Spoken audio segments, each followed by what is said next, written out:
Hey everyone, before we jump into this story, don't forget to subscribe to my channel for more intense, real-life narratives. The evening settled quietly, the two of us alone in the apartment, the distant city hum drifting through the windows and the faint aroma of our earlier dinner lingering. I felt the tension between us long before she spoke, the edge in her voice unmistakable. For days, she had been distracted, her attention glued to her phone, her laughter louder when I wasn't around. Now, leaning in the doorway, biting her lip, she met my gaze. "It's only one night," she said, casual, almost dismissive. A chill ran down my spine. I held her stare, letting the silence stretch, forcing her to confront the weight of her words. "One night," she repeated, softer this time, trying to make it seem insignificant, like a whim. But I had already seen the signs: stolen glances, late-night texts, the faint trace of perfume on her clothes. One night could undo everything. Her eyes searched mine, hoping for a laugh, a shrug, anything to let her off. I saw the struggle inside her, the thrill, the guilt, and the temptation. Then I spoke, calm but firm. "Then it's your last night here." The room froze.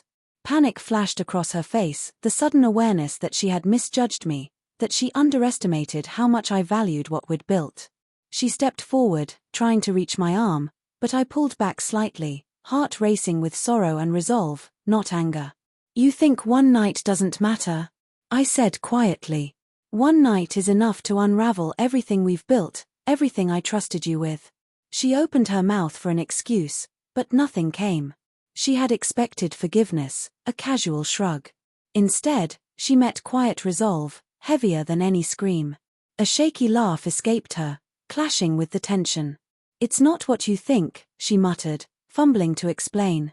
But I saw through it, the brushes off, the flimsy justifications, the assumption I would give in.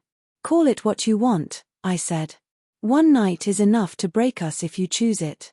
Her hand trembled, confidence crumbling. The air was thick with unsaid words and unmet expectations. She battled temptation and dread, a fleeting thrill versus reality.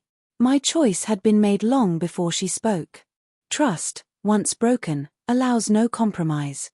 I held her gaze, unyielding. Silence stretched, taut as a wire about to snap.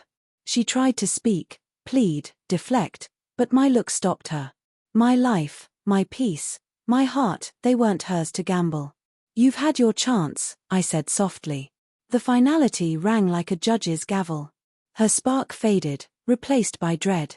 She hadn't anticipated this calm, steady certainty, more unsettling than anger, more permanent than a yell.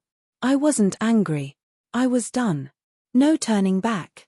The ticking clock emphasized her impending departure.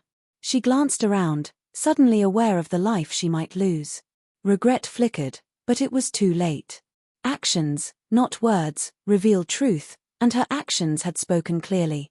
I moved toward the bedroom, collecting a few essentials.